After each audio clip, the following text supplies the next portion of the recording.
Setelah saya jadi kiai dan penelitian, saya itu berkali-kali didatangi dokter, tentara, juga polisi. Mereka sering bilang gini, Gus, saya ini dokter negeri. Saya ke NTT, ke Papua, karena saya muslim, berkebutuhan Islam, maka dibikinkan musola, dibikinkan masjid. Kalau kiai tidak bisa, bikin sendiri urunan mau narik siapa, gitu. Mau narik tarikan di jalan yang mau nyumbang siapa. Tapi kalau kebutuhan negara, karena tugas negara, ya difasilitasi negara dan tidak dianggap misionaris karena negara. Begitu juga di beberapa negara yang non muslim, kayak di Argentina, di Venezuela, itu ada masjid, ada kajian Islam ya karena duta besar, dan itu aparat negara. Disinilah kearifan para ulama berkoalisi dengan umarok dengan makna yang positif, bahwa agama ini harus ditopang umarok, sistem negara. Tentu di situ ada tentara, ada polisi, ada macam-macam. Kita sebagai kiai juga nggak berdaya di depan para bandar narkoba apa-apa kalau nggak ada BNN. Kita mau apa dengan korupsi kalau nggak ada KPK? Sehingga kearifan para guru-guru kita, mulai Mbah Maimun, bapak saya sendiri, NU, Muhammadiyah, semua ormas-ormas Islam itu pasti maulah kerjasama, karena kita siapa ya kalau tidak kerjasama. Dan diantara pesan Rasulullah SAW adalah yaduwahi ma'al jamaah. Jadi apa ya, kebersamaan itu sudah berkah. Fa inna yadawahi ma'al jamaah, jadi berkah. Lalu kenapa saya kalau ngaji bawa kitab ini, agak sebetulnya itu lazim itu suatu yang harus, tapi karena kelamaan mubalek itu tidak pakai kitab, seakan-akan bawa kitab itu yang aneh. Sebenarnya aneh mereka, karena begini logika simpelnya ya, umat Nabi ini berhak dapat apa coba? Berhak dapat warisan yang paling luhur, paling hebat, paling jernih. Apa itu? Quran dan hadis. Pertanyaannya, siapa yang paling punya hak otoritatif untuk menerangkan Quran hadis? Ulama. Ulama yang mana ya? Yang kapabel, yang sudah diakui dunia, kayak Imam Ghazali, Imam Bukhari, Imam Syafi'i. Artinya kalau kita tidak pakai materi itu, ulama mendapat pikiran kita, bukan mendapat pikiran mereka. Saya ulang lagi, kalau kita tidak pakai materi yang otentik, yang orisinil, ulama umat ini mendapat pikiran kita, bukan pikiran mereka. Maka saya berusaha supaya teman-teman atau semua umat Islam dapat pikiran-pikirannya Imam Ghazali, pikiran-pikiran Imam Bukhari, pikiran-pikiran Abdul Qasim Al-Junaidi, kejernian-kejernian Abu Yazid Al-Bustami. Kejernihan itu diantaranya adalah misalnya makalah yang menurut saya itu makalah yang super. Jadi untuk ngadepi krisis karena COVID atau karena apalah, itu lama dulu sederhana sekali.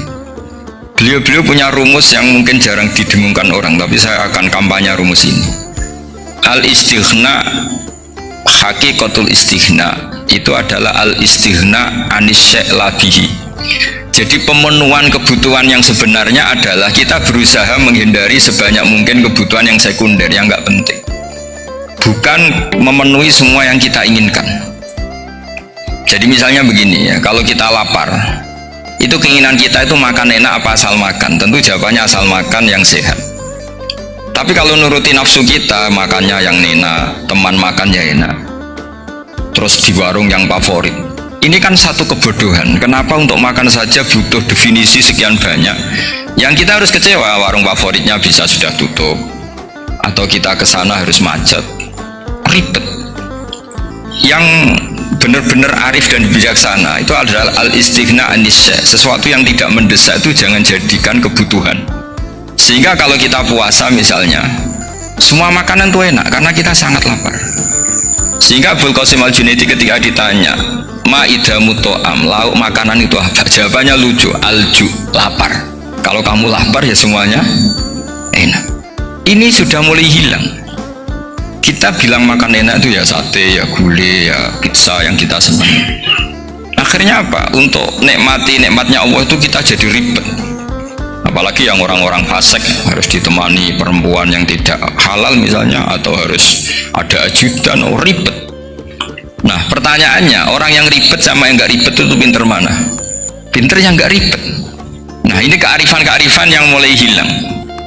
Lalu siapa yang bisa mewarisi itu? Ya ulama. Jadi ulama itu cara berpikir sebenarnya simple.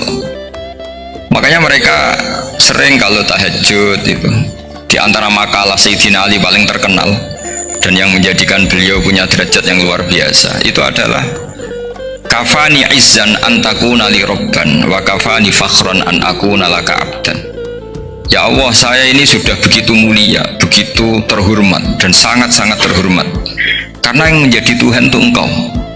Jadi rumus pertama itu karena menjadi Tuhan itu Engkau. Hanya Tuhan yang abadi, Tuhan yang pertama, hanya Tuhan yang al-awwal. Coba ya Allah, kalau saya ini punya Tuhan Fir'aun, punya Tuhan mati jadi tontonan lagi, itu kerennya di mana coba? Andaikan kita punya Tuhan Fir'aun, atau punya Tuhan yang asal usulnya manusia, apapun hebatnya manusia itu, kita punya Tuhan manusia itu. Tuhan yang lapar, yang kalau nggak makan mungkin pingsan, mungkin bisa kena COVID, nanti Tuhannya diisolasi, kayak apa? Makanya ketika Tuhan Allah menyindir ketuhanan selain Allah itu, Allah hanya menyindir dengan kalimat sederhana, karena yakulanit to'am, yang kamu tuhankan itu masih makan. Hanya kalau nggak makan ya lemes. Jadi lama-lama ada orang gini, alhamdulillah tadi Tuhan mampir ke saya, kelihatannya lapar, setelah tak kasih makan sehat lagi.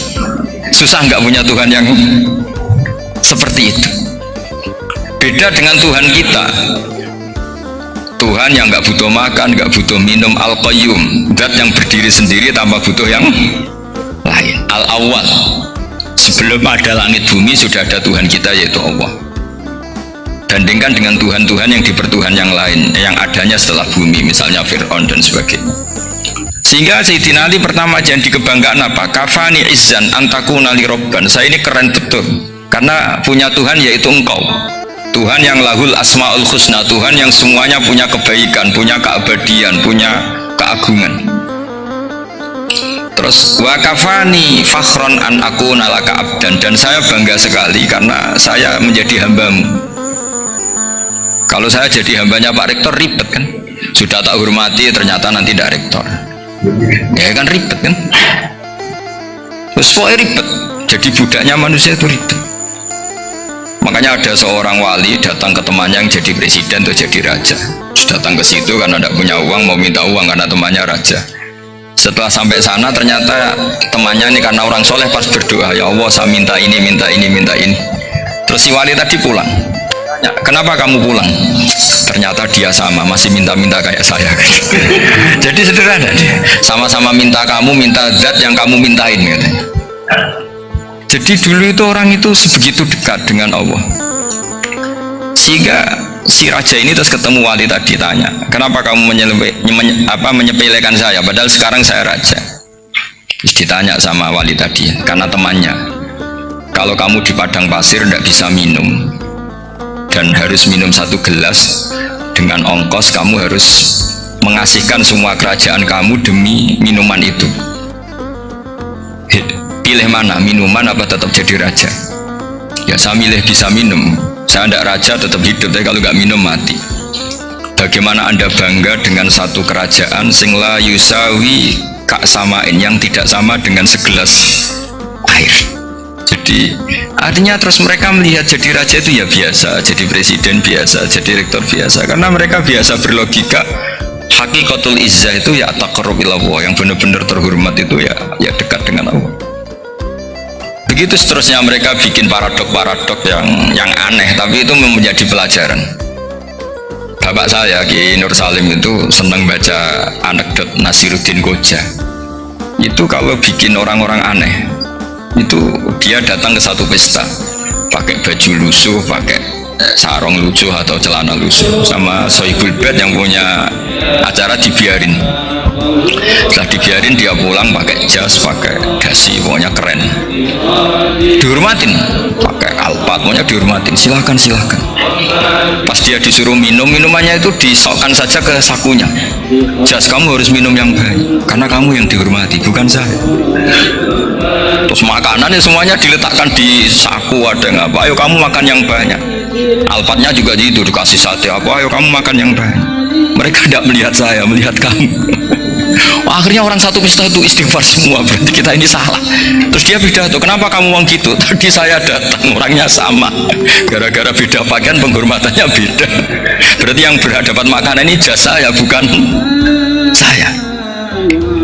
Betapa naifnya kita sebagai orang. Ternyata kita masih hormat sesuatu yang seperti itu, yang atribut lah. Jadi orang-orang sufi itu orang yang bisa menertawakan dunia. Akhirnya ya pertama dia dianggap orang gila, masa jas dikasih makan, dikasih minum. Tapi secara fikih dia benar, haram dia makan. Karena pas dia datang dibiarin, setelah pakai jas dikasih makan. Berarti hakikat yang dapat rezeki siapa? Jasnya apa orangnya? Jasnya apa orangnya? Jasnya. Jadi itu orang-orang sufi, kearifan orang-orang dulu itu bisa ngelola hal-hal yang keseharian menjadi luar biasa. Ada seorang wali melihat istrinya makan satu piring, anaknya makan satu piring, ditanya, kalian kenyang? Wah, kenyang sekali. Melihat anaknya minum kopi satu cingkir, seneng. Kalian seneng-seneng sekali. Wah, kalau seneng dengan hal-hal yang murah bisa, ngapain harus seneng dengan hal-hal yang mewah? Bodoh sekali saya. Sehingga terus mereka bisa qanaah. Qanaah itu ya hidup itu simple, sederhana. Jadi tentu saya tidak akan ngomong yang muluk-muluk, selain itu tidak bidang saya juga apa ya, kita ini butuh obat di kondisi seperti ini, butuh kesederhanaan, butuh apa ya, istighna. Tadi kita harus istighna billah an ghairillah. Jadi sudah cukup bahwa Allah ini segalanya. Sehingga diantara tugas suci Nabi Ibrahim dan semua Nabi adalah wa ja'alaha kalimatam baqiyatan fi aqibi. Nabi Ibrahim itu nabi yang diberi gelar Allah. Dia adalah nabi yang menjadikan kalimat tauhid itu kalimat yang abadi fi aqibi, di anak turunnya, di semua generasinya, baik anak turun karena gen maupun karena pembinaan, karena pendidikan. Ini penting sekali saya utarakan karena apa? Satu kehidupan itu sebenarnya digerakkan oleh kata-kata, oleh moto kalau bahasa modern. Sehingga banyak ulama mengatakan al-ibarat kutun li'ailatil mustami'in, bahwa redaksi atau moto atau pegangan hidup itu penggerak kehidupan. Sehingga sebetulnya manusia itu digerakkan oleh kalimah-kalimah itu, oleh moto-moto itu, oleh prinsip-prinsip hidup itu. Misalnya orang Palestina itu tiap hari ke pasar gitu. Mereka ke laut itu. Ditanya kenapa tidak takut tembak Israel, jawabannya lucu, kena tembak ya mati, nggak makan ya mati, nggak kerja ya mati, ya sudah sama-sama mati, ya mendingan aktivitas normal. Tapi saya tidak menyarankan itu untuk melawan COVID, ini cerita saja, dan kamu jangan provokator itu, karena ini wilayah sensitif. Jadi banyak orang yang poligami, kalau ditanya alasannya gitu, istri satu ya cerewet, dua ya cerewet, mendingan 4 ya banyak ya gitu. Tapi ada yang kebalikan, istri satu cerewet saja hampir jantungan, apalagi 4 tinggal matinya kan gitu. Itu semua yang menggerakkan itu kalimat itu satu pegangan. Banyak orang loh yang nggak ingin jadi rektor tuh banyak loh Pak Bejo. Jangan kira semua dosen ingin jadi rektor. Melihat rektor sibuk rapat mempertahankan reputasi Unisula, terus sering pegang kepala, ngapain repot-repot, jadi tukang sapu aja dapat gaji, ngopi, rokokan, selesai. Bodoh amat jadi rektor, mikir orang banyak loh orang yang ingin jadi presiden tuh banyak, karena ngopi nyaman, gak ada yang ganggu, mau tidur sampai jam 9 siang juga gak ada yang ganggu. Sehingga mereka melihat pegawai negeri itu gak keren, orang kok diatur jam, disiplin. Itu memang cara Allah membagi rahmat. Mau kamu apakan coba? Cara syukurnya dia seperti itu. Bapak saya dulu tuh sering ngajarin saya, diajak jalan-jalan pagi-pagi, melihat orang ngopi, makan uduk itu bapak seneng. Kok enak jadi wong awam. Ngene esuk-esuk nyemak bocah kesel kabeh kono enak ngopi, rokokan. Bapak kadang iri sama orang awam itu iri. Sudah gitu berharap masuk surga kan enak, sudah gitu. Tahu-tahu mati, tidak tahu ke surga apa ke neraka, tidak tahu. Jadi orang dulu itu orang yang bisa mensederhanakan dunia,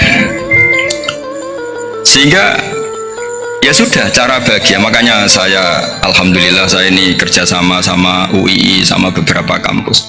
Memang amdan itu sengaja. Kampus itu ya punya sistem yang nggak bisa mewakili sistem kiai. Kiai juga punya sistem yang nggak terwakili oleh kampus, juga sebaliknya, saling melengkapi. Saya sering ketemu rektor UII, rektor kampus-kampus Islam.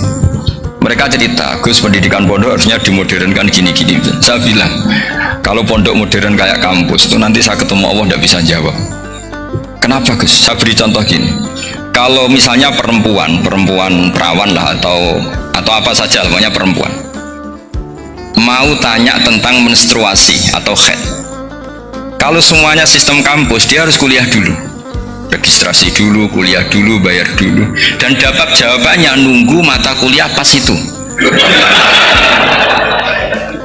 Bandingkan kalau sistem pondok, saya tuh sering ke pasar sama anak saya dicegat sama ibu-ibu, Gus, anak saya ngalami gini-gini, keluar darah terus menerus, nggak 6 hari tapi 1 bulan penuh. Itu hukumnya apa, Gus?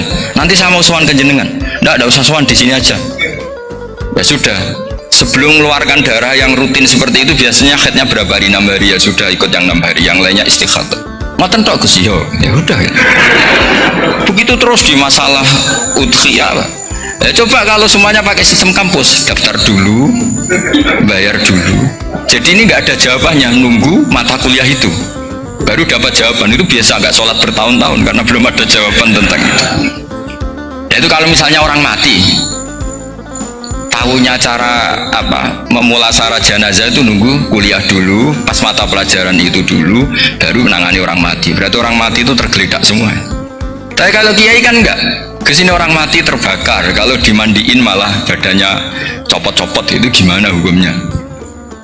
Ini ada orang mati Gus Kendat, ini disolati apa enggak? Ada orang mati apa itu oplosan ya, itu disolati enggak? So sering ditanya gitu. Gak usah registrasi Pak Rektor, gak usah registrasi, gak usah daftar, gak usah seminar. Makanya kalau orang kampus wani kiai itu ya kualat tenan gitu, karena ini yang on time ya. Tapi pondok seperti saya ya ikrar seikrar-ikrarnya. Pentingnya kampus karena melatih efisiensi waktu, disiplin, tata kelola manajemen, sehingga kita ya hormat. Tapi tadi kita harus saling melengkapi, sehingga saya tunjukkan ke publik bahwa saya hormat sekali sama polisi, sama tentara. Coba kita bisa apa ngadepi bandar narkoba kalau enggak polisi? Bisa apa coba menjaga NKRI kalau enggak tentara? Begitu juga, ya sudahlah, kita memang fa'inayadawahi ma'al jamaah, kita berkah itu kalau bersama-sama, enggak bisa kita sendiri. Nah lalu orang kayak saya itu ya beberapa kali sebetulnya saya itu ditawanin jadi dokter honoris causa apa. Kekhawatiran saya satu, takut pas nggak punya uang. Itu dokter gak di duit kan gak pantas gitu. Jadi repot gitu, daripada beban lah sudah lah, nggak usah dokter. Jadi kalau nggak punya uang ya pantas, terus kalau ngebis ya pantas. Suatu saat kalau mati nggak ada yang hadir ya pantas, nggak dokter gitu. Kalau sudah dokter kok masuk neraka, dokter kok masuk neraka, saya kok kayaknya apalagi rektor kampus Islam kok masuk neraka, itu kan pokoknya nggak pas itu. Misalnya rektor lah ditanya mungkar nakir, nggak bisa kan, kayak gimana itu. Makanya harus sering ngaji saya supaya nggak malu di depan mungkar nakir. Masa rektor ditanya mungkar nakir nggak bisa. Harus berani bentak, ini saya rektor loh Pak mungkar nakir. Masa kalau wali-wali dulu berani. Masyhur di cerita wali-wali, ditanya marrobuka menabuka, saya ini guru tauhid. Kok kamu tanya marrobuka menabuka, yang ngotok. Kamu udah pernah ngaji, enak aja tanya. Jadi wali-wali itu ya rileks ngadepi kan. Saya yakin rileks wali di Bang Parik baru, saya yakin itu. Karena wali itu lebih dekat Allah. Sehingga orang dulu itu, saya ulang lagi ya, ada satu kearifan namanya hidup itu apa? Hidup itu adalah cari sebanyak mungkin supaya hidup itu tidak tergantung pada banyak hal. Sehingga misalnya cara berpikir orang-orang modern itu sebenarnya banyak orang-orang ilmuwannya nggak ngagumi Amerika, bukan karena angkuh, enggak. Untuk mempertahankan kebesaran negara sebesar itu, kebutuhan listriknya besar, kebutuhan tentaranya besar, kebutuhan apa. Sementara negara kayak Venezuela atau Swiss kebutuhannya tidak banyak. Pertanyaannya, yang tergantung dengan banyak hal sama yang tidak tergantung banyak hal, itu pinter mana? Kalau dibalik pertanyaannya gitu, negara-negara maju itu tidak keren kalau dibalik pertanyaannya. Orang yang untuk mempertahankan eksistensinya banyak, butuh banyak hal, dengan yang tidak butuh banyak hal, itu pinter mana? Orang yang bahagianya nunggu jadi dokter, nunggu jadi kiai besar, kiai viral, dengan orang yang bahagia cukup dengan ngopi, itu pinter mana? Tapi kalau dibalik pertanyaannya, orang yang tahunya nikmat hanya kopi dengan nikmat yang banyak, pinter mana? Makanya Mbah Mun tuh kalau guyon itu lucu. Aku ikut saake ambek wong desa sing mlebu swarga. Saya dulu eskal mlebu swarga kok disakeni. Akhirnya beliau memberi penjelasan. Wong desa iku roe pakanan enak iku mau kopi mbek uduk. Lah swarga iku mau nuruti sing dikarepno. Akhirnya semua mangan wis ngopi nguduk ngopi ora roh pakanan liyane ora roh. Nasi mandi ya ora roh, pizza ya ora roh apa-apa. Terus saya bilang, wah lah niku nak nganti selera tentang wanita cantik. Iku juga sederhana. Rontok pesek ya wis cantik, rontok ireng ya wis. Apa bidadarinya seperti itu karena saking enggak pengalamannya.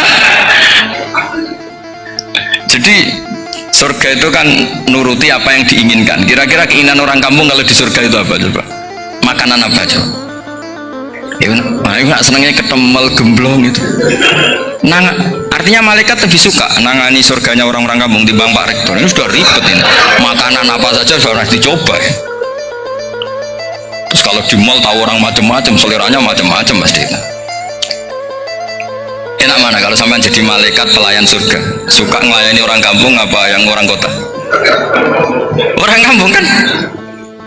Jadi ya itu guyon ya, guyon tapi itu menjadi pikiran kita bahwa orang yang banyak kebutuhan itu sebetulnya banyak kebodohannya karena menggantungkan kebahagiaannya dengan banyak hal. Makanya Imam Syafi'i ngendikan istighna itu apa? Al istighna anisya'i, yang dikatakan kecukupan adalah berusaha sebanyak mungkin banyak hal yang kamu butuhkan, bukan memenuhi semua kebutuhan kamu karena nafsu kamu ini tidak ada batasnya gitu. Kalau kamu penuhin nggak akan selesai. Itu ada perempuan yang kurang cantik itu minta doa saya, Gus doain suami saya kaya, terus tak guyonin, terus nggak minta. Kalau suami kamu kaya, yang pertama dirubah itu apa? Rumah supaya rumah saya bagus. Kedua apa? Mobil supaya mobil saya bagus. Nanti yang dievaluasi itu kamu. Mobil bagus, Alphard, rumah mewah, istrinya kamu, pasti itu dievaluasi langsung. Nggak usah sudah gini aja kan.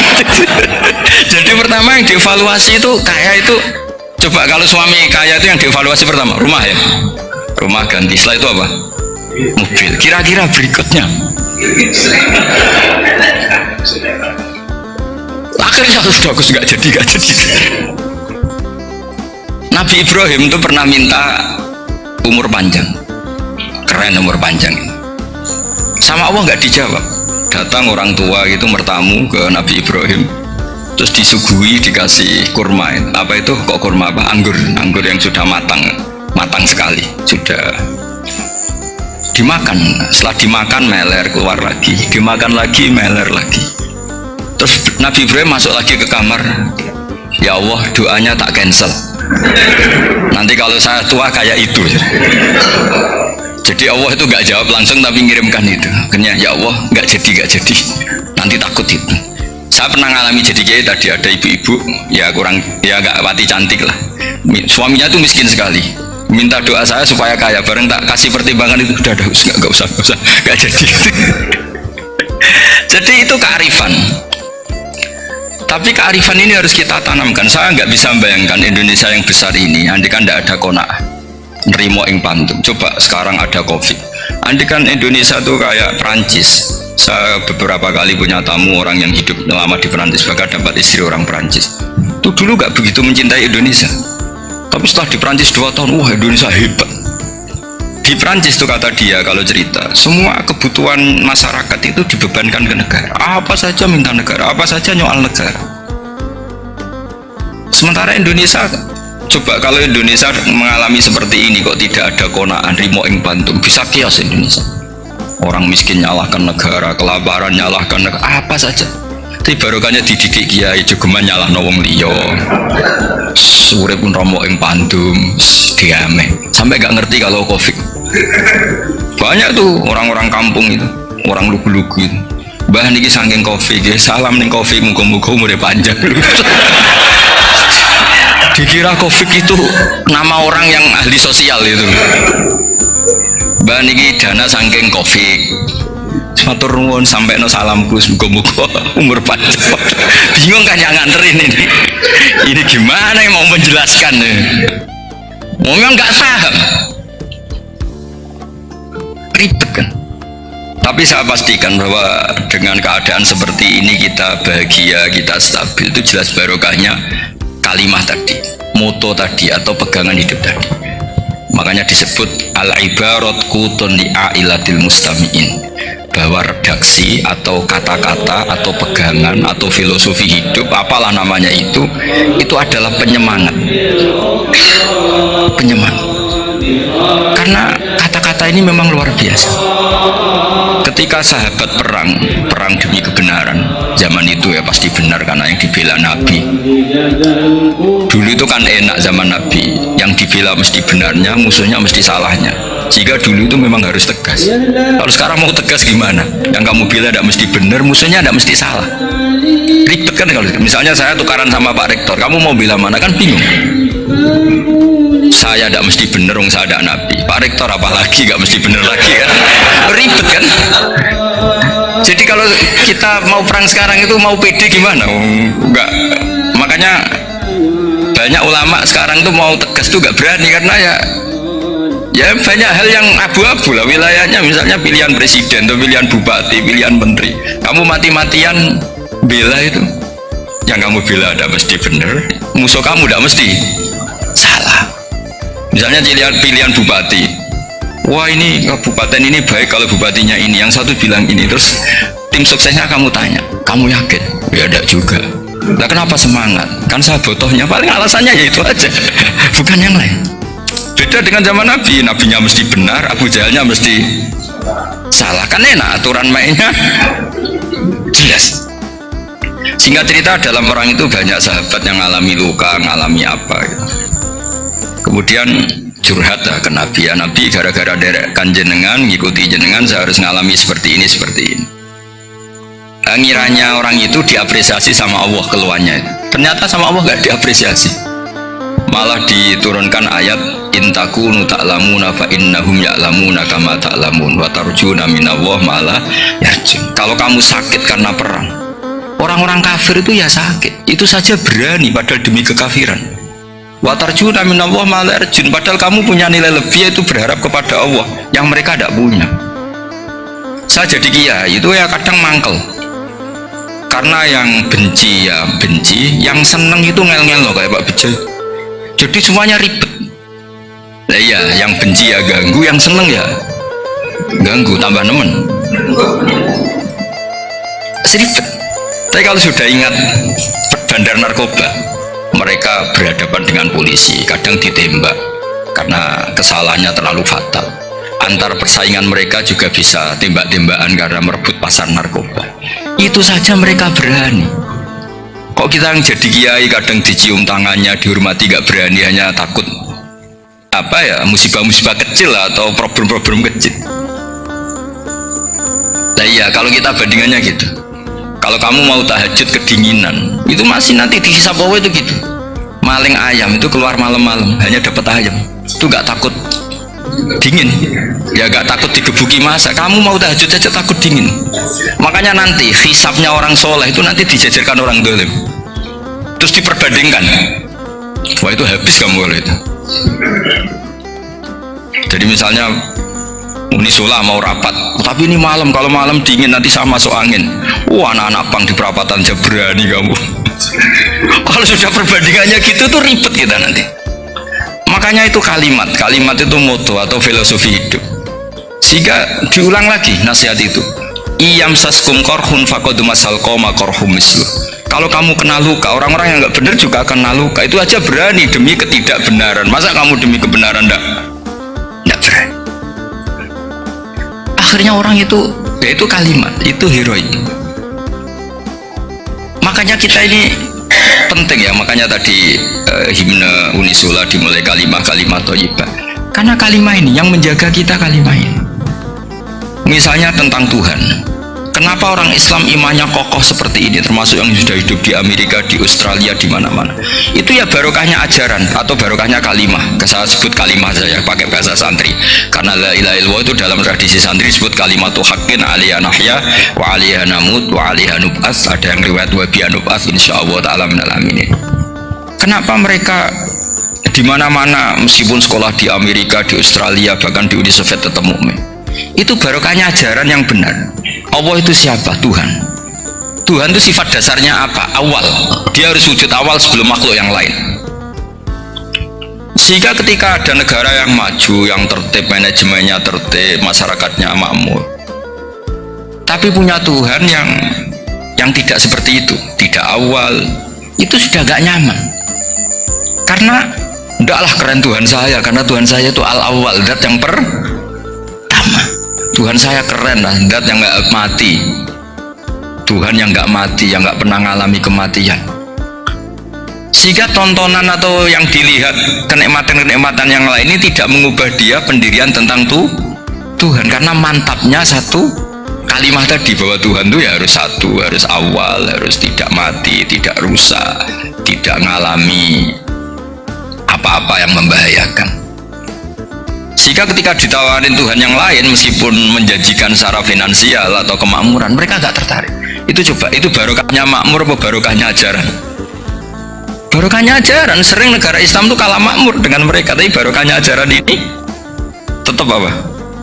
Tetap Islam. Makanya Nabi Ibrahim, Nabi yang sukses bikin wa ja'alaha kalimatam baqiyatan fi aqibi. Sehingga kita ini bekti sama orang tua misalnya, itu ya karena ajaran. Suwargamu itu karek wong tuamu, nak wong tuamu ridho, Allah ridho, nak ora ridho, Allah ora ridho. Ridho wa fi ridhol walidain wa sakhatu wa sukhtu wa fi sakhatil. Sehingga ketika ada orang tua yang agak brengsek gitu, anak-anak tetap hormat. Punya orang tua yang miskin, yang sudah miskin, tukang tombok nomor, banyak kan di kampung gitu, ya tetap hormat. Coba kalau dari awal kita ngajari orang tua kamu hormati ya, kalau baik, kalau enggak ada usah, bisa geger Indonesia.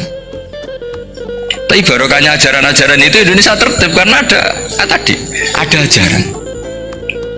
Nah ini di sini pesantren dan Unisula semua harus berkontribusi membuat ajaran yang benar. Itu adalah ciri utama Islam. Sehingga Islam ini dimulai dengan ajaran kalimatu haqqin alaiha nahya wa alaiha namut. Sehingga kita tenang seperti ini. Saya ini termasuk kiai yang tenang, meskipun kata orang banyak saya ini kiai besar, tapi termasuk kiai yang paling tenang, termasuk yang paling tenang.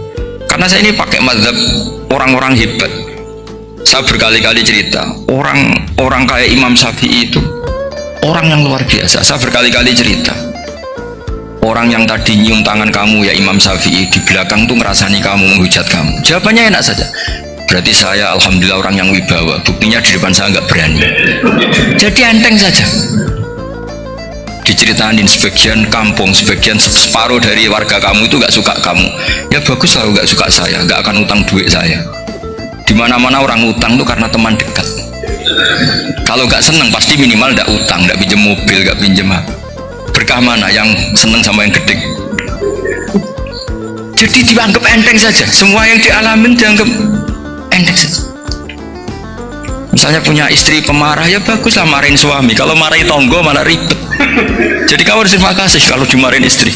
Baguslah marahin saya mah, kalau marahin tonggo ribet. Jadi enteng saja. Tapi kita sekarang tuh karena nafsu ya, sehingga menghadapi hidup ini ribet. Ulama dulu kalau mau mati itu senengnya bukan main. Sudah lama saya ini ingin gak maksiat, kayaknya gak maksiat paling efektif itu mati. Ya tidak apa-apa Gusti, kalau sebaiknya mati ya mati aja. Enteng saja. Jadi melihat kematian itu akhir dari segala keburukan atau potensi keburukan. Apapun baik kita sekarang, suatu saat mungkin kita gak baik. Yang bisa menghentikan ketidakbaikan atau potensi ketidakbaikan itu apa coba? Mati kan? Berarti mati itu mengerikan apa menyenangkan? Mesti kamu udah berani menjawab. Meskipun secara ilmu kamu berani, tapi secara rasa gak berani kan? Saya ulang lagi ya, yang bisa menghentikan keburukan atau potensi keburukan itu apa coba? Apa? Kematian. Berarti kematian itu menyenangkan atau menyusahkan? Apapun kamu udah berani jawab karena kamu agak-agak duniawi itu kelihatannya. Tapi secara ilmu kamu tahu kan kalau mati itu udah buruk-buruk banget. Karena apa? Itu akhir dari segala keburukan. Sehingga Nabi ngajarkan kalimat itu begitu luar biasa. Allahumma ahyini maka natil hayatu khairan li wa tawaffani maka natil wafatu khairan li. Nabi melihat dunia itu begitu indah. Ya Allah, kalau saya ini hidup, anggap saja hidup ini ziyadatan li fi kulli khairin, menjadi modal saya menambah segala kebaikan. Jika suatu saat saya mati, anggap mawon rohatan li mingkul syarrin, itu akhir dari segala keburukan saya. Sehingga mati hidup ya baik, karena di situ kita bisa berkontribusi beramal soleh. Mati juga baik karena mengakhiri segala keburukan. Nabi nate ngendikan lagi, ajaban li amril mu'mini inna amrohu kullahu khair. Orang mukmin itu mengagumkan, semuanya baik. In asobathu na'ma syakara fakana khairan lah. Kalau baru dapat nikmat dia syukur, maka itu baik. Wa in asobatu dharra sabara. Kalau dapat masalah mereka sabar, itu juga baik. Sehingga orang mukmin dua sisinya pasti baik. Itu juga kalimat, maksudnya moto atau pegangan hidup. Nah, berikut ini saya beri contoh, ini kenangan saya, ini contoh terakhir. Masalah jadi orang terkenal maupun tidak.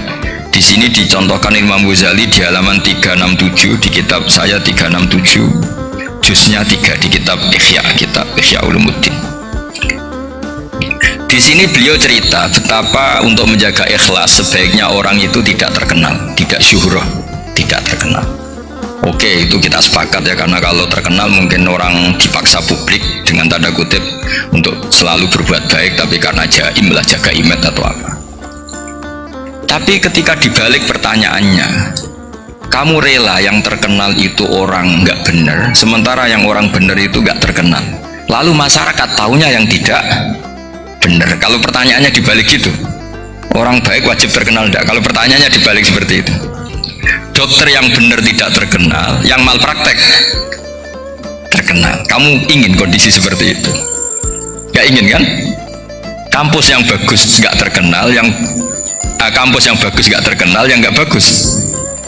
Nah, artinya apa? Gara-gara olah kata, olah pikiran, ini logika jadi rubah. Lagi-lagi apa? Jawaban itu ada di kata-kata sebetulnya. Makanya bab-bab seperti ini tidak usahlah kita berdebat, berpolemik. Sebaiknya orang itu humul, menutup diri, apa sebaiknya orang terkenal, itu nggak perlu seperti itu. Sudah terserah Tuhan saja. Makanya saya mulai dulu ngaji sampai sekarang itu ya tidak punya punya ikon tertentu atau punya website tertentu, enggak. Sudah terserah pangeran. Saya juga tidak sok suci materialistik atau enggak, ya tidak mikir saya. Bukan apa-apa ya, karena saya ini kiai, jadi biasa urusannya sama Allah, ada sama makhluk, jadi pusing kalau sama sarah-sarahnya makhluk itu pusing. Meskipun rektor kalau nasihati saya pasti tidak saya terima, itu tetap makhluk, itu sudah ada ngefek kalau saya itu sudah ada itu. Bukan karena saya sombong, ya memang makhluk betul gitu, bukan cuma nasibnya bejo aja, tapi makhluk tetap makhluk. Saya beri contoh ya, ini makalah yang ditulis Imam Ghazali ya. I'lam aslahakawah anna aslal jahwa intisarus sayyid atau sayyidi wal istihar bahwa mazmumid balil mahmudu al-khumulu illa man saharahu wa ta'ala linasri dini min huiri takallufi tolabi syuhrati minhu. Jadi kalau kamu ingin ibadah kamu selamat, ya kamu jangan terkenal.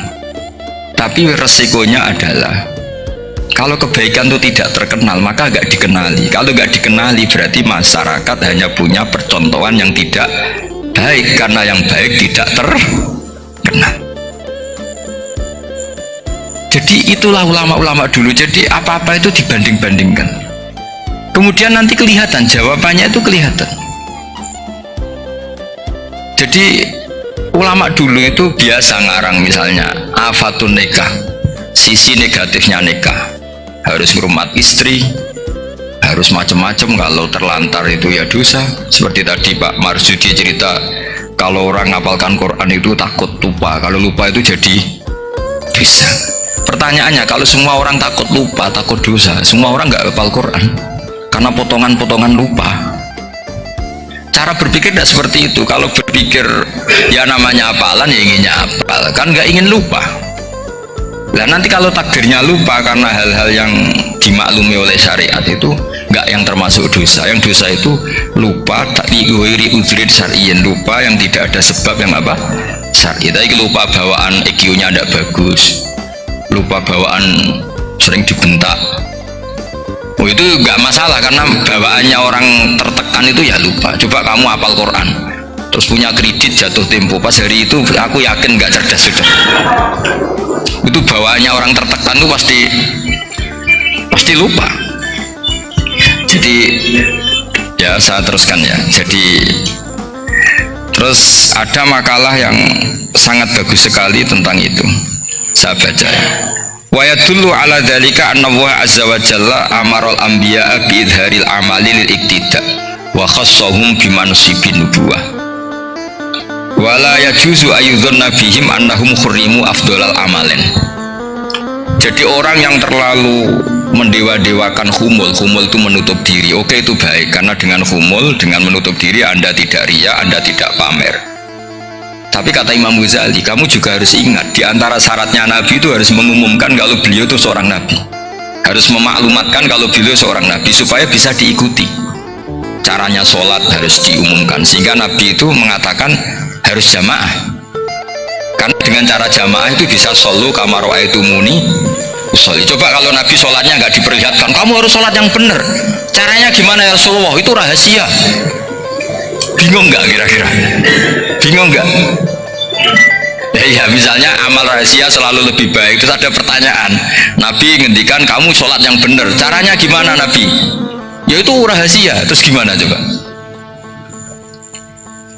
Tapi Nabi ngendikan apa? Shollu kama ra'aitumuni usolli. Ya sudah, kamu sholat niru saya sholat. Berarti Nabi sholatnya diperlihatkan apa disembunyikan? Diperlihatkan. Jadi begitu juga saya berkali-kali bilang, orang tahu kalau itu bidan ya berdasar tulisan itu bidan, tahu kalau itu dokter gigi ya itu dokter gigi.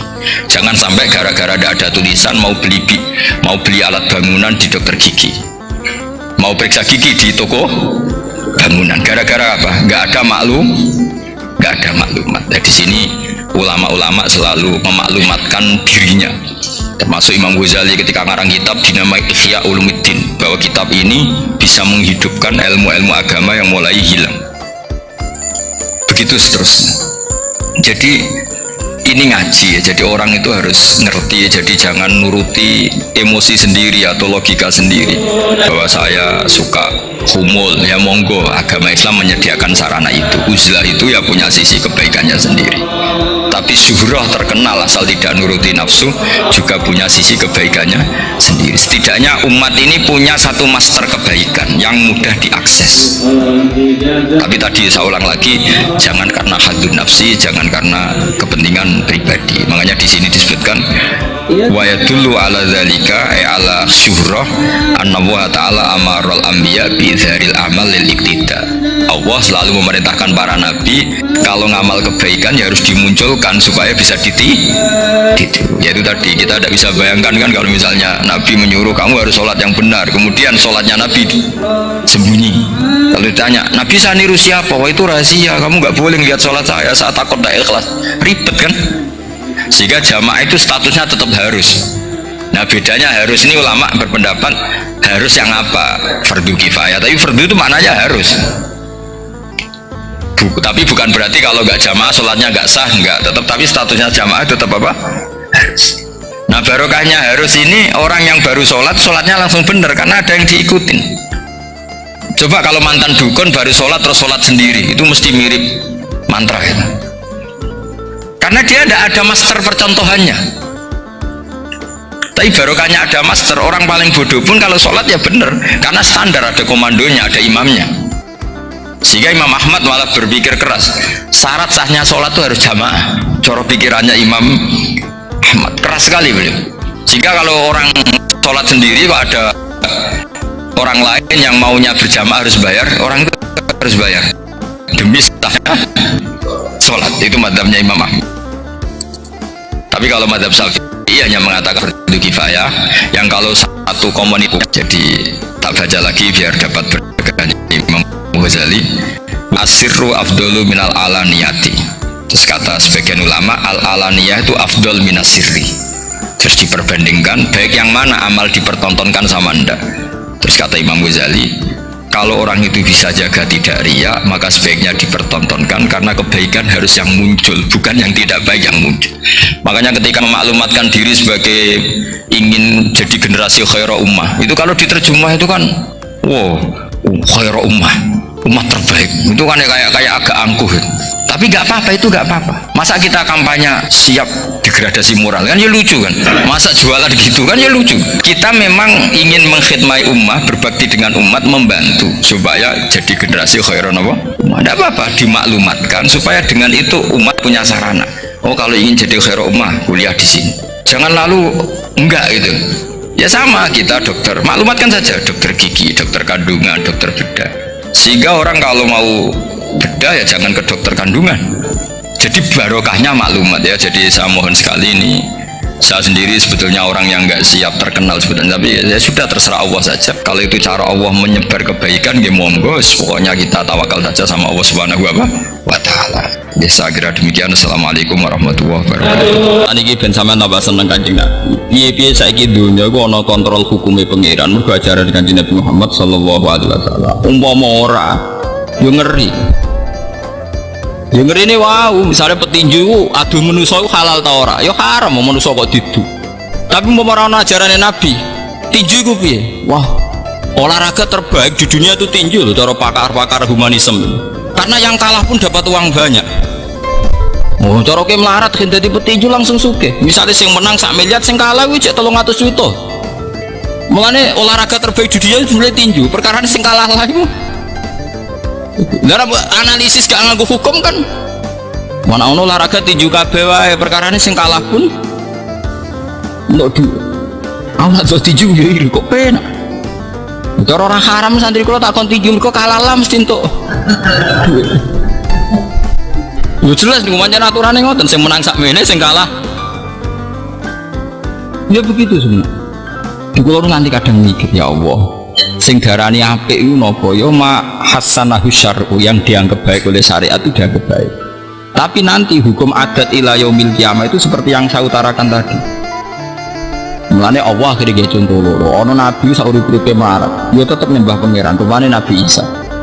Ana sing saurip-uripe sugih, tetep nyembah pangeran, rupane Nabi sinten?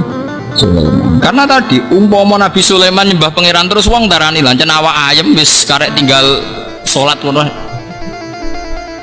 Repot sakit lho saiki wong ngamati kiai, bangkune kiai ora men salat e uripe wis penak. Waduh. Lah tapi kowe ora usah terprovokasi terus nunjukno ning masyarakat, aku tak urip ra penak tapi tetap sujud. Ya ora iso. Ora usah nantang pangeranmu. Kowe nak melarat tenan terus buruh ning wong liya pas wae sujud wae dikongkon kerja nek ora dipecat loro kowe. Wis meneng ae nek ngomong wis meneng ae. Mau malah percontohan. Ini loro tenang, marah itu loro tenang. Delok we loro meneh ngalami. Iya tapi itu, ya itu seperti itu. Lan kula nganti sakniki gak ada perhitungan. Aku apik. Kula sering nangis loh. Kula nak ngaji teng narukan niku sing ngaji nggih kathah teng sarang nggih kathah sering nangis. Gusti kula niku mboten seneng terkenal, ya ora seneng di murid kathah. Tapi kula wajib nerangno ilmu ning gone wong sak aki-aki. Akhirnya tengah-tengah ngeten. Kula nu pede pas mulang tok ngeten. Nek ditamoni ora pati pede. Karena nak ngaji ku hadisnya jelas. Wong ngaji golek ilmu hadisnya jelas. Kemudian kalau sampean golek terus hadisnya jelas. Man salaka tariqan yaltamisu fihi ilman sahalallahu lahu tariqan ilal pokoke golek ilmu iku mesti swarga kan. Kemudian golek ra kecekel-kecekel ngene. Lha nek kula nara hadis iku wedi. Gusti nak hukume sing wis ngalim, sing wis entuk sira golek piye? Wah ya repot tuh. Hadis iku gak goruken mergo sing cek golek. Mulane kira usah alim wis golek. Umur kok hadis iku jaminan kanggo sing napa? Golek. Ora hadis iku ora kanggo sing entuk. Sing entuk ilmu ngene iku ono hadise. Sing apa? Maksudnya sing alim ono hadise dhewe kan. Pokoke hadis iku kanggo sing golek. Mulane Pak Hamid Pasuruan almarhum niku terkenal wali niku pancen wali saka jalur wong alim. Niku kula gadah pernah Pak tengene Lasem. Nah, Pak Hamid yang Lasem. Niku anggar wong sering sowan niku diken store Quran. Pak Kaji jenengan ngapal Quran nggih store kula. Nggih, Pak.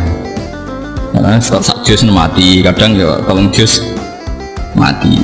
Ya akeh sing mati dalam keadaan 3 juz, sing akeh ya telung juz. Lo pengen meraktek sama Mustafa tak tawani tapi kok terus mati mau setengah-tengah kudu enggak naik tua mas tapi umur berapa tuh orang waya mati orang terang oleh meni terang banter kayak roh ajale ketika itu banyak yang kejadian seperti itu. Biasanya ngomong berswidak ditawani paham. Ada kiai yang agak teman itu wanita atau Basir ini nopo gaya ajaran ngoten. Sekarang tuwek kok ngapal Quran. Jadi Pak Hamid, uang tuwek lah iku nom ning gone dua hal. Yaiku kepengin sugih, kepengin mapan. Wong kan ketika Nabi kan wong iso tuwek kecuali loro, al-khirsu wal amal. Ambisine kepengin mapan iku cek tinggi.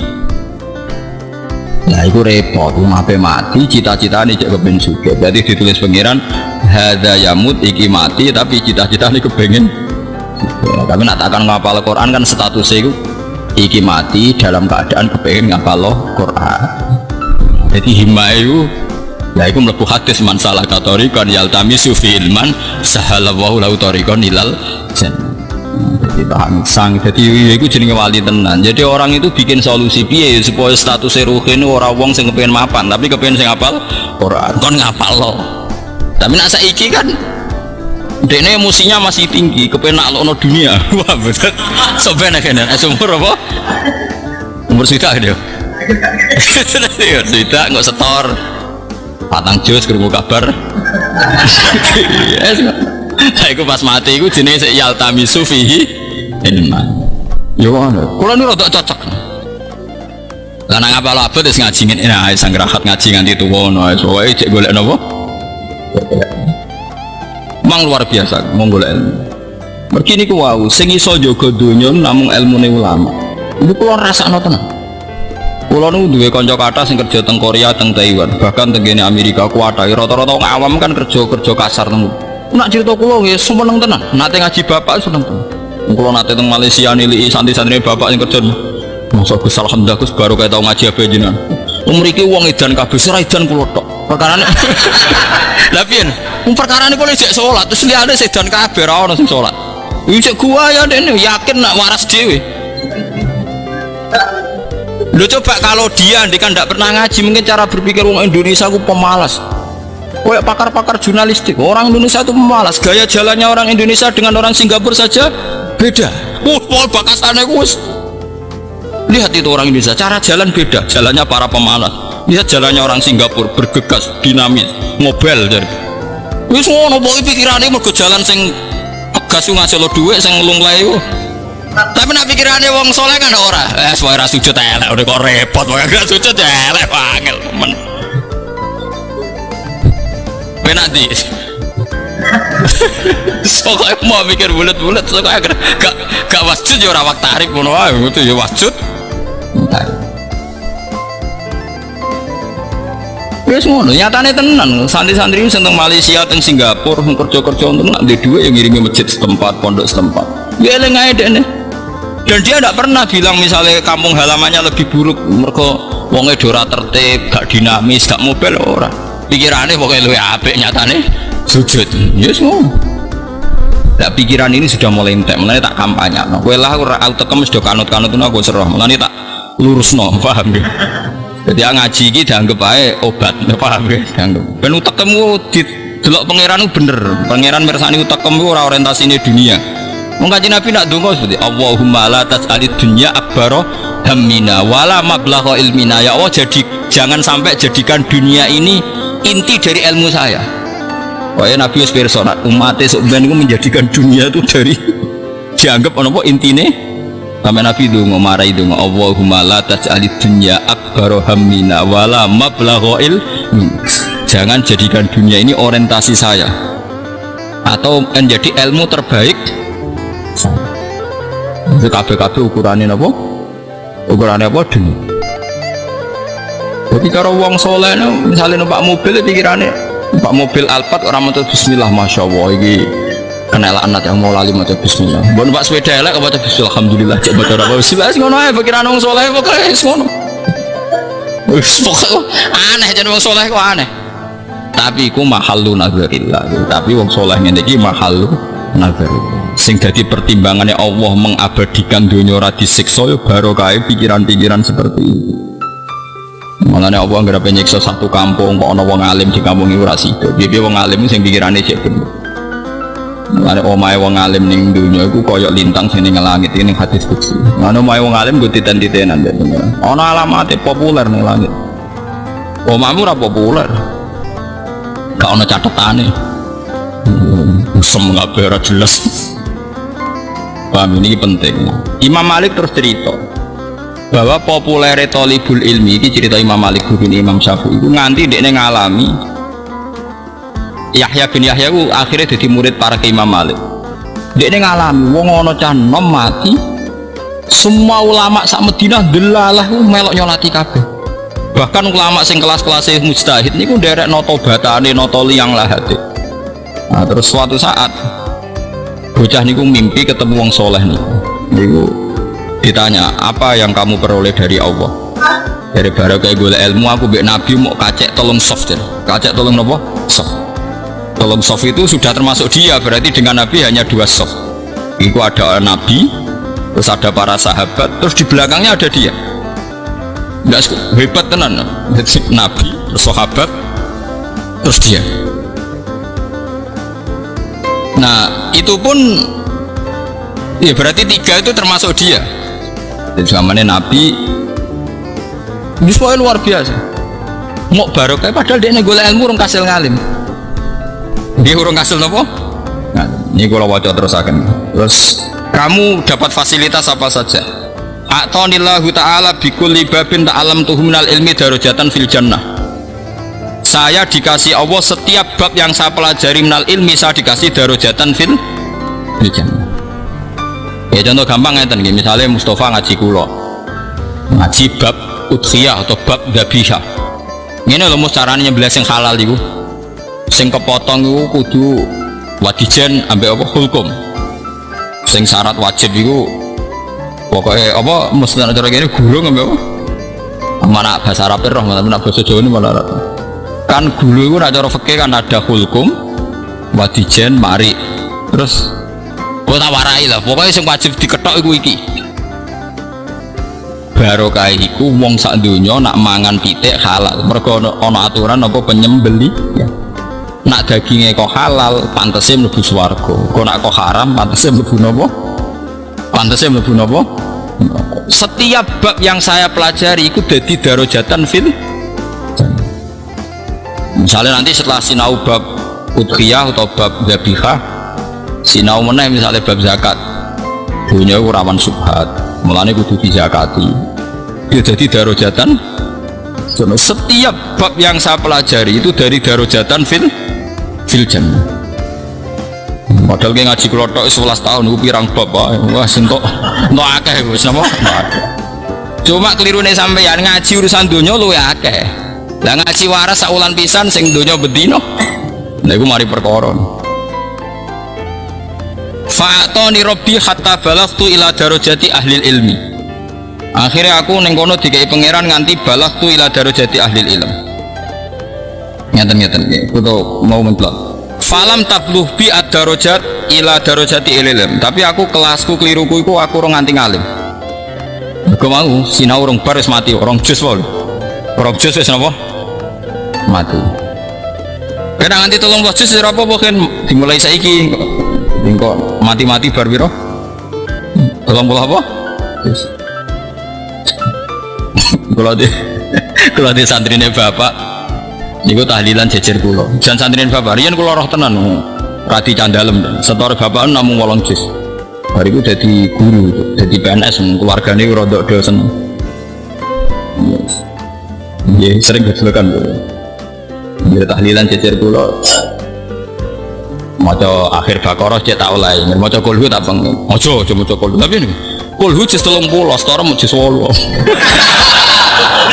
Kan saya mangkel pol. Lah tidak ada agar mami kok kira-kira mamu aku. Kusano to ora, rawuh to ora, rawuh. Mu tak maca Baqarah. Mu aku ora oleh maca jus 30. Setara jus 8 kok maca jus 8. Mulane cara aku imam-imam semaca kulhu iku akeh. Wong ora hafal Quran maca jus 30. Wah, kacau. Ya kulhu jus pinten? Jadi dia orang nganti ngalim. Faqala azza wa jalla zidu warasata anbiya. Wis tambahi. Faqat khatam tu ala nafsi annahu man mata wa huwa alimun bisunnati wa sunnati anbiya'i aw talibun lidzalik ajma'hum fi darajatin wahidah. Oh ini bisa roh gitu. Khatam tu mewajibkan ingsun. Dawe Allah fakot khatam tu monggo teman-teman majibno ingsun. So kata khatmun nih. Khatmun ini maknanya apa? Wajib. Aku majibno neng awakku dawe pangeran. Saya mewajibkan diri saya sendiri. Wong kok mati dekne alimun bisunnati roh tradisiku wa sunnati ambiyai. Utawa misalnya orang autolibun lidalik ujek golek-golek. Kok sampean ini jenenge ijek napa? Golek-golek. Iku ajma'hum fi darajatin wahidah. Engko tak kumpulno mbek gurune fi darajatin wahidah. Mane koyo kula dadi ngalim kadang ya rugi perkarane ya ngono. Aku kadang-kadang aku tak rewangi apal ribuan hadis sih, wah serepot. Kena pengumuman kedua tuntas. Jadi mau gaya toh wong alim diundang sih gaya. Misalnya Sabtu Qadir Jalani tirakat timpelat selawe tahun lho mangan godhong Sabtu Qadir. Rumah tamu jadi Sultan Aulia gratisan selawe tahun mangan godhong tirakat. Muanti jadi wali kondangi ngono. Sampeyan pengumuman ya Sabtu Qadir itu jannah. Itu swarga pancen wong papan atas. Ini pengumuman kedua yuk. Dan para penggemarnya wah repot. Repot. Ya sekutu siap keputusannya pangeran, Pak. Ya sekutu ridho. Mbok bojone barang padha ora roh ya. Kudune kowe elek sithik akan mosok padha. Terus fa'toni rabbi hatta balagtu ila darajati ahli ilm. Akhirnya aku rapati ngalim lah, wis dadi sumpahe pangeran, pokoknya angger gelem belajar derajate padha mbek gurune. Wes. Falaisa baini wa baina Rasulillah sallallahu alaihi wasallam illa darajatani. Aku mbek Nabi mau kacek rong derajat. Darajatun huwa fiha jalisun. Itu satu posisi sing Nabi pinarak di situ. Wa haulahu annakulluhum. Terus wa darajatun fiha jami'u ashabi wa jami'u ashabin nabiyyin alladzina ittaba'uhum. Jadi dua sof itu satu sof para nabi dan para ikhwanihim minal anbiya al mursalin. Derajat kedua para sahabat. Terus wa darajatuman ba'dahum fiha jami'u ahli ilmi wa talabatuh. Terus sof ketiga iku wong-wong sing jek golek ilmu lan sing wong alim. Terus fasayyaroni hatta tawassatuhum. Saku pokoke melok mlebu nganti ning tengah-tengah mah. Padahal orang kasih ngalim. Faqalu marhaban siwa alamin dados. Wae disambut. Mane ke sampean ramale ngalim lah tetep melok dosok. Tawa satu dosok. Wah, repot. Saiki yo cah elek ora sopan asline, tapi piye wis. Tapi janjine pangeran wong anggere melok golek ilmu ya dipakai. Terus kitab niki kitab Kifatul Atqiya ini karangane Sayyid Abi Bakar Sato. Sami kalian sing aran ya Anatut Talibin. Terus kula niku gadah sanad-sanad. Jadi sebetulnya dulu itu setiap ulama fikih itu yang ngarang kitab-kitab seperti ini. Sayyid Abi Bakar Sato alim-alim tiyang tahun 1300-an itu. Ngarang ya Anatut Talibin. Sa Indonesia itu sok alim nak sinau napa? Ya anak, tapi beliau punya karangan kitab ini Kifatul Atqiya. Kifatul Atqiya itu nyarai kitab karangane mbae sing aran Fathul Mu'in. Jadi mbae sing aran Fathul Mu'in itu yang alim, di karangan jenis Hidayatul Atqiya. Napa Hidayatul Atqiya. Terus disarai kitab niki jenis Kifayatul. Ya. Kula sederenge sunate anak kula nu Hasan niku kula sinau Al-Maqsadul Asna fi Syarhil Asmaul Husna. Kalau ini sering cerita tentang bujuk kalau aku gak pede, soal pangeran gak pede, kecuali bil ilmi. Biasanya saya kalau mau peristiwa besar, misalnya anak kalau badhe sunat ngatamno kitab sitok. Pas Hasan anak kalau badhe sunat, kalau ngatamno kitab Al-Maqsadul Asna fi Syarhil Asmaul Husna. Ini badhe oleh bapak, kalau ngatamno kitab niki, Kifayatul apa? Kifayatul apa? Atqiya. Nggih iling-ilingan. Ben ati kula sami kalian atine para ulama. Kalau rian sering didawi bapak hak kena kepinatimu bener, sering sinau kitab ulama-ulama dan pikiranem podo mbek pikirane ulama. Karena kalau kita baca kan kita ikut. Mengenai penggali kula kok penggali ulama. Bayangno misalnya kula sinau Ihya atau seling, ya pikiranku kok Imam Ghazali. Padahal kowe men delok TV kiat jadi orang kaya. Ngono pikirane ya ngono. Waduh. Untung pangeran Rahman. Gak Rahman wis dituntasi. Bang, tapi kalau seneng akhirnya nyatane ra tuntas berarti Rahman tenan. Nggih gampang tuh. Baru kayak sinau itu soniru. Nah ternyata tolibul ilmi tembriki hatta tawassatuhum. Aku akhirnya di tengah-tengah. Ya tengah-tengah ahlul ilm padahal dia orang kasih alim. Faqalu marhaban siwa mali indawa minal masjid. Terus faqala lahu rajul wa malaka indawa minal masjid. Terus kowe mbek pangeran dijajani ditambah ya apa? qol wa'adani rabbi ayahsyurani ma'an nabiyyin kama ra'aitum fi zumratin wahidah. Mau pas jagongan niku cek dene soft telu ora jajar nabi, tapi cek dijajani pangeran kok nak ning masar kowe digiring ma'an nabiyyin gak kodang. Tapi pertama cek soft telu suwe-suwe kok ning masar wis kelas kama ra'aitum fi zumratin wahidah fa ana ma'ahu ila yaumil ya mau saiki sampai nabi padahal ora kasil ngalim tapi kasil mati lah. Kowe kan kepengin kan kasil alim ora kasil mati. Mbok iku mlebu dirarah tak takone kok nek mati. Fa idza kana yaumul qiyamati qala Allah taala ya ma'syarul ulama hadhihi jannati. Sebab nak dina kiamat Allah dawuh ya ma'syarul ulama hadhihi jannati iki swargaku qad abahtu halakum. Tak kena kowe wa hadza ridwani qad raditu angkum aku srido kowe. Fala tadkhulul jannah iki sing kula sering cerita aku kon mlebu swarga hatta taqifu fatasfa'u. Kowe aja mlebu swarga sik nyafati sik. Nah kula nu nak nyafati sampean kuwatir iso bali mulane kula niku wah repot. Dadi sampean niku wali mlebu swarga mek pengenan niku oleh. Wali-wali sing ngamati mlebu swarga pengen tapi nek ulama ora oleh. Kowe ku ulama. Nak teng iki malah hadise jelas. Kamu itu ulama bimanzilati malaikat iku koyo malaikatku kok mlebu swarga kesusul apa iku syafaati umatmu. Yo lah anak kowe waduh golek arep wangil. Terus aku nganti ra roh dalane balik waduh. Mulane kula niku nganti saiki cek mikir nih. Nyafati ndak. Jadi aku sebenarnya mikir kasih ndak. Ketoke pilihan kula mlebu langsung mon Gusti. Mon niku urusane jenengan. Kau sandani kenal kan, kita langsung mlebu kan. Tandani. Tapi nak suaya jatam ya tidak larang mentolong bukan.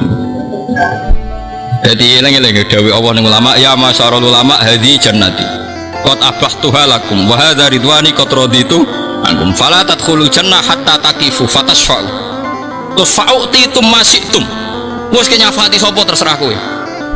Mulane ki nek kiai saleh iku utangi nganti ra iso bayar. Coba tagih teng napa? Akhirat. Nah nganti iso bayar ra iso nagih. Tapi syaratnya kudu soleh lho, nek soleh dekne dhewe neraka. Mulane dari Nabi nak ngutangi ada wong soleh. Mergo nek ra iso nyaur kok sing nyaur Gusti Allah. Mulane ana wong soleh diutang kowe kok bayar innalillahi wa inna ilaihi raji'un. Tapi aja kakek ya 10 juta wae lah aja kakek. Nak 100 mari gremeng. Kok dhisik ceritane kan ngeten, Allah wis janji nak hak adami iku ra iso disepuro kecuali wonge napa? Nyepuro. Lah suatu saat itu ana wong soleh niki ceritane Nabi. Jadi ini hadis sahih, ana wong soleh diutang ra iso nyaur ngantos teng akhirat. Pangeran ibang jenenge wong soleh. Gusti kula niku teng donya serang di dhuwit ra iso nyaur. Akhire apike dikekno wong iku. Dikai sing ngutangi mestine akeh nganti apike entek. Wah 11 juta kurang. Kurang akeh wong nganti apike wong soleh ku entek gara-gara jumlah utang terlalu apa? Banyak. Nah 2 juta kan paling dikai qobliyah wis cukup. Dikai badiah wis cukup. Lah ya jare wong nak diutang kan. Jare wong nak diutang kan piye? Nagih terus ya kaapiane sing diutangi yo. Nah bahasa Arabe gampang madin bedain. Madin sing utang, dain sing ngutangi. Nah bahasa Jawa angel utang mbek sing nah bahasa Arab kan gampang, nak sing diutangi madin, nak sing ngutangi dain. Atau nak bahasa fikih man lahudan mbek man alaihid. Ya kalau aku nak bahasa Arab bingung, orang Nawawi malah bingung. Walhasil terus bareng amal entek terus entek sampai wong alime iku ya rodok ngeluh, waduh ngamalku entek gara-gara utangku akeh. Semeneng ae deh. Pangeran gak kurang fatal, pangeran kan janji, pokoknya nak rong di sepuro ra iso mlebu swarga senajan itu kekasih. Akhirnya sing ngutangi mau didudono swarga kok pengen. Wa yukhayyalu ilaihil jannah, yumassalu lahul jannah, ditampil lo swarga. Liman hada ya Rasulullah. Iku swarga kangge sinten? Ali nabiyin au siddiqin. Niku kangge nabi ta kangge as-siddiq. Siddiq ku sak ngisore nabi kaya Abu Bakar Siddiq. Sing kuat sinten? Dari pangeran ora iku kanggo kowe. Angger kuat regane ya tak kene. Sinten sing kuat Gusti swarga kok mewahe ngono. Kanggo wong sing nyepuro kancane, nang akhirat nang utang barang. Sa akhirat iki apa? Utang barang. Mumpun Gusti, utange kula bebas nompon niku. Akhire Allah dawuh kasih, ya siku gandeng jak mlebu swarga. Swarga. Tapi ngutangi wong soleh lho syaratnya lho ya aja berdua lho. Iku hadis sahih. Tapi aku jopok so utangku ya mau ngel-ngelo sebenarnya. Aku ya mau ngel-ngelo. Jadi uang kancaran nang soleh ku penak. Umpama diutang ra iso nyaur wae kena disagih ning akhirat. Lah kowe nek wong donya wong tukang bodoni ning donya mbok tagih ra kethek, tekan ning akhirat dene dhewe neraka. Lah kowe nagih malah nyemplung. Repot utangi wong ra soleh ku repot. Mbok tagih ning akhirat sing utang kuwi wis ning neraka, kabeh mage memoro. Malah iso balik malah. Kowe soleh ramus, nak soleh ditakon ngutangi wong sing kene. Kowe soleh rakin, nak soleh tak umumno saiki. Ditakon ngutangi, ndonga swara kan ra iso napa? Nyam. Sebule bareng wayahe nyaur ning akhirat, kan putih Gusti. Wah nang pojok. Serempet. Nah ini ulama loh. Kenapa ulama dapat fasilitas seperti ini semua? Karena tadi. Kenapa ulama masih dapat fasilitas seperti ini? Karena ilmu ulama sing jaga napa Islam. Mau ora ana Islam nggih wau. Sampeyan urip ning Hollywood ekonominya bagus bilang enak. Urip ning Panama ekonomi bagus bilang napa enak. Hanya barokah ulama wong Islam sak donya senajan to goblok niku tersiksa nek ana bumi ora ana nggon sujud. Kulo sering digadah santri ora iso ngaji kan kerja teng Malaysia teng Taiwan. Yo ngerti tak kok kerasan ning Taiwan gak kerasan ku sanjaran wong kafir kok kerasan. Lho nganti ngono mergo didikane ulama. Umpama ora nggawa ilmune ulama angger ning daerah sing prospek secara ekonomi yo kerasane tenang. Barokah ulama mereka tidak kerasan. Mergo ora nyaman ning bumi sing gak pati kakean tiyang napa su. Mana ulama entek yo bar. Repot punya teman ulama. Mana ya masyarul ulama hadi jannati terus fala tadkhulul jannata hatta taqifu fatasfa'u. Kowe aja mlebu swarga leren sik fatasfa'u moko nyafaati sira kabeh. Wis gak dibatasi fa'utitum masyitum. Sing ngaji aku lagi sak manajer enteng fa'utitum masyitum wis nyafaati sapa sing karepno. Pomene sing utangi eling terus nih. Wa usaffiukum fiman istasfa'tum lah. Wong sing njek syafaat kowe tak kekno bebas. Ngendikane pangeran li uriya ibadi karomatakum wa manzilatakum. Memang aku kepengen nunjukno ning wong akeh. Nak posisi ulama aja beda, terhormat sekali dewe Allah. Li uri supaya ningalno ingsun ibadi ing propro kawula ingsun karomatakum wa manzilatakum. Saya ingin menunjukkan ke mereka bahwa ulama memang spesial. Sehingga ra sekedar mlebu swarga tapi nyafaati orang-orang sing diinginkan. Jadi gak ono batese nak teng riwayat ini. Kadang kan ya tapi ya mau sing kelasnya mau 10, 20 tapi nak sing kelas papan atas itu fauti itu masih tum fauti itu masih tum mau syafi'ukum fiman istasfa'tum lah kondang tenan tapi narang utangi rawan lali nang utangi rawan ribet kayak karek milah gue milah eleng tau ora nah eleng yang ngutangi tapi ulama juga gelem utang malah lara kabeh pokoknya mulai ibadah ngaji niki pokoknya golek izin kira-kira jamaah soleh utangi dongan ora iso napa nyaur. Tapi wong ra kepengin nyaur iku ora soleh. Ya pokoke pikir dhewe kuwi jelas ana kitabe. Terus qala Malik falamma asbahar rajulu hatta sabi hadzal hadis ahlal ilmi wa antasara khabaru bil Madinah.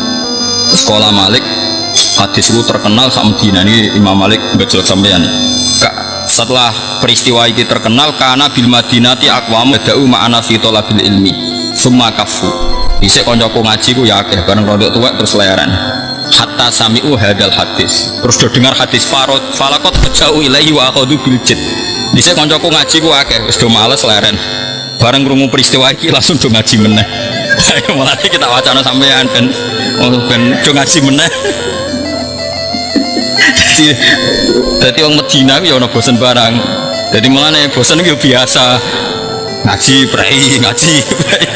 Lah wong Imam Malik sabalane wae ngono meneh kowe ngono.